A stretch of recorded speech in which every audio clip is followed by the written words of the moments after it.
ఏం లేదు. ఇంకా పడుకున్నప్పుడు బట్టలు మడత పెట్టాలని తెలియలేదా రా? అచ్చిడ కూర్చున్నావు. ఇంకా ఇంట్లోకి వచ్చి కూరగాయలు కొత్త దెబ్బ కూరలేనా? ఈడికే చిరాకులు ఉన్నామా, నాకు బీపీ లేపకం. సప్పుడుగా పోయి నీ పని నువ్వు చేసుకోపో. ఏందిరా బీపీ లేపక అంటున్నావా? బీపీ అంటే ఎట్లుంటుందిరా? తంతా తాటి మీద పడాల బిడ్డ. అవ్వ వెనుక మళ్ళీ పడుతున్నావా? నీకు నగరాలు అవుతున్నాయిరా బాగా. అసలు ఏమనుకుంటున్నావేమో తెలివి కూడా. నీకేం పని పడలేదు, నన్ను తిడుతున్నావు.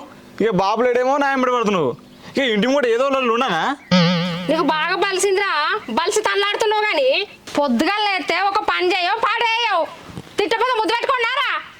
ఏందత్తా బావింట పడుతున్నావు? పొద్దుగానే బావని తిడుతున్నావు ఏంది? ఓ వచ్చింది ఇక పోయారు తింపుకుంటా. నా కొడుకు నేను తిట్టుకోపోతే ఎవరు తిడతారే? బాగా రేషన్ కత్తన్నావు. నువ్వు ఉన్నావు ఇక లోకం మీద ఎవరు లేరు. చాలు అత్తా, నువ్వు ఇంకొక మాట బావని తిట్టినా కూడా నేను ఊకొని చెప్తున్నా. అబ్బా పొల్లా, పెళ్లి కాక ముందే నా కొడుకుని ఒక మాట నిత్తలేదు. ఇంకా పెళ్ళి అయినాక నన్ను నెలనిస్తావా నువ్వు? అది కాదత్తా, మామని ఎవరైనా తిడితే నువ్వు ఊకుంటావా? ఊకోవు కదా. అట్లనే బావని కూడా అంటే నేను ఊకోను. నువ్వు నన్నాను, నేను ఎన్నైనా పడతా, కానీ బావ నాన్నకు. అబ్బా నువ్వు సూపరే. ఏంది ఇప్పుడు తిడతావా? తిట్టే తిట్టే. అబ్బో ఇక నీగా ఉన్నాడు బావ పల్లికొండ. ఏమన్నా చేసుకోర్రే. ఛీ గిడ కూర్చున్నాయింది బావా. పుట్టినే తిన్నావా అన్నం? తినలే ఇంకా. గీ టైం ఏంది ఇంకా తినలేదా? దా తిందాం. ఇప్పుడు వద్దే. దా బావా. వద్దంటే నువ్వేం మాట్లాడి చెప్తున్నా నాడు.